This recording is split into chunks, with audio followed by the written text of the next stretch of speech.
السلام علیکم ورحمۃ اللہ وبرکاتہ۔ کیا حال ہیں ویور؟ خیریت سے ہیں؟ امید کرتا ہوں کہ میری تمام بہنیں اور تمام بھائی خیریت سے ہوں گے۔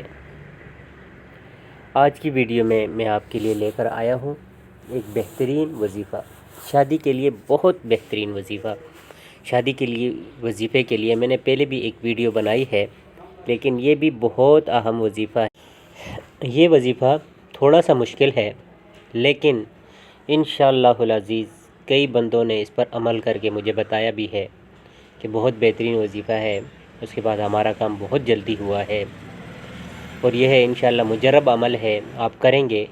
تھوڑا سی مشکلات ہوں گی، مشکلات ہوں گی، مشکل ہوگا، تھوڑا ٹائم لے گا آپ کا، لیکن یہ کہ انشاءاللہ العزیز آپ کا کام ہو جائے گا۔ اکثر لوگ پریشان رہتے ہیں کہ بیٹی کا رشتہ نہیں ہو رہا، یا رشتہ ہو رہا ہے لیکن آتے ہیں اور کوئی نہ کوئی وجہ ہو جاتی ہے، واپس چلے جاتے ہیں۔ یا کوئی لوگ ایسے ہیں جو کہتے ہیں ہم بیٹے کے لیے رشتہ دیکھنے جاتے ہیں، جگہ بھی پسند آتی ہے، لیکن کوئی نہ کوئی بات درمیان میں آ جاتی ہے۔ ہر دفعہ ہمارے ساتھ ایسا ہوتا ہے اور رشتے والے واپس چلے جاتے ہیں، یا یہ کہ ہم رشتہ لینے جاتے ہیں تو وہاں سے کسی نہ کسی مجبوری کی وجہ سے واپس آ جانا پڑتا ہے۔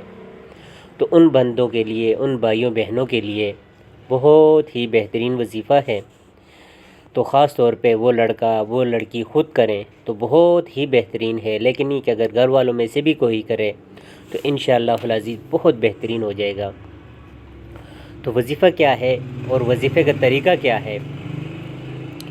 وظیفہ قرآن مجید کی ایک آیت ہے، سورۃ یوسف کی آیت نمبر 24۔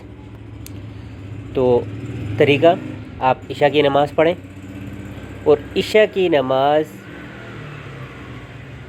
کے بعد آپ سجدے میں جا کر 500 مرتبہ اس آیات کو پڑھیں گے تو انشاءاللہ آپ ایسے دیکھیں گے کہ اگر آپ کے یہاں رشتے آ رہے نہیں ہیں تو آپ دیکھیں گے کہ رشتے آنے لگیں گے، اور آپ کا رشتہ نہیں ہو رہا تو انشاءاللہ العزیز کئی جگہیں ایسی ہوں گی جو آپ کو پسند آنے لگیں گی۔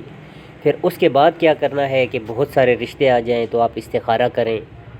ایک بات یاد رکھیں، اکثر لوگ ایک غلطی کرتے ہیں کہ ہر چیز میں استخارہ کرتے ہیں۔ مثال کے طور پہ انہیں معلوم ہے کہ یہ رشتہ بہت بہترین ہے، اس میں کوئی نقص نہیں ہے، یہ نہیں ہے، مطلب بہت بہترین ہے، لیکن اس کے باوجود بھی وہ لوگ جو ہے استخارہ کرتے ہیں، تو یہ بات بالکل ٹھیک نہیں ہے۔ آپ نے سنا ہوگا کہ حضور صلی اللہ علیہ وسلم صحابہ کرام رضی اللہ تعالیٰ عنہ اجمعین کہتے تھے کہ واقعی ان سے پوچھا کرتے، حضور صاحب فرماتے تھے کہ استخارہ کریں، لیکن ایک بات ہمیشہ یاد رکھیں، دیکھیں وہ دور الگ تھا، ہمارا دور الگ ہے، ہم کمزور ہیں، گناہ گار ہیں، تو ہمارے ذہنوں میں کبھی کیا گھومتا رہتا ہے کہ وہ تو صاف ذہن کے لوگ تھے، تو جس طرف ان کا دھیان ہوتا تھا وہی آتا تھا۔ کئی دفعہ لوگ بیچارے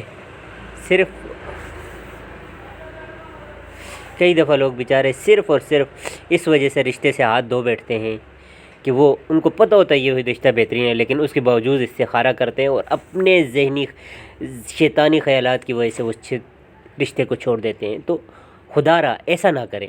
اگر آپ کو لگتا ہے سیاہ کو سب چیز آپ کو بیسٹ لگتی ہے تو پھر آپ کو استخارے کی ضرورت نہیں ہے، لیکن کہیں پر آپ کشمکش میں ہیں، آپ کے پاس سامنے 2-3 رشتے ہیں، 2-3 میں جو بہتر ہے اس کے لیے اگر آپ وظیفہ کرنا چاہتے ہیں تو اس کے لیے آپ استخارہ کریں تو وہ بہت بیسٹ ہو جائے گا۔ لیکن آپ کو پتہ ہے کہ یہ رشتہ اچھا ہے، یہ تھوڑا کمزور ہے، یہ اس سے اچھا ہے، تو جو آپ کو سب سے اچھا لگتا ہے، یہ نہ دیکھیں کہ اس کے پاس پیسہ زیادہ ہے، بلکہ دیکھیں کہ لڑکا اچھا ہے، یہ فلاں اس کے پاس دیندار ہے، یہ چیز ہے، تو پھر آپ اس وقت رشتہ کر لیں، تو انشاءاللہ وہ ضرور جو ہے وہ آپ کا کام ہو جائے گا۔ تو اس کے لیے جو وظیفے کا طریقہ ہے وہ یہ ہے کہ عشاء کی نماز پڑھ کے آپ سجدے میں جا کر یہ آیات جو ہے آپ نے 500 دفعہ پڑھنی ہے۔ آیات کیا ہے؟ بسم اللہ الرحمن الرحیم، وَلَقَدْ هَمَّتْ بِهِ وَهَمَّ بِهَا لَوْلَا أَن رَّأَىٰ بُرْهَانَ رَبِّهِ كَذَٰلِكَ لِنَصْرِفَ عَنْهُ السُّوءَ وَالْفَحْشَاءَ إِنَّهُ مِنْ عِبَادِنَا الْمُخْلَصِينَ۔ دوبارہ سن لیں، بسم اللہ الرحمن الرحیم، وَلَقَدْ هَمَّتْ بِهِ وَهَمَّ بِهَا لَوْلَا أَن رَّأَىٰ بُرْهَانَ رَبِّهِ كَذَٰلِكَ لِنَصْرِفَ عَنْهُ السُّوءَ وَالْفَحْشَاءَ إنه من عبادنا المخلصین۔ تو انشاءاللہ العزیز ضرور بضرور اللہ تعالیٰ آپ کو بہترین رشتہ عطا فرمائیں گے۔ السلام علیکم ورحمۃ اللہ وبرکاتہ۔ دعا میں یاد رکھیں۔ اللہ تعالیٰ ہم سب کا حامی و ناصر ہو۔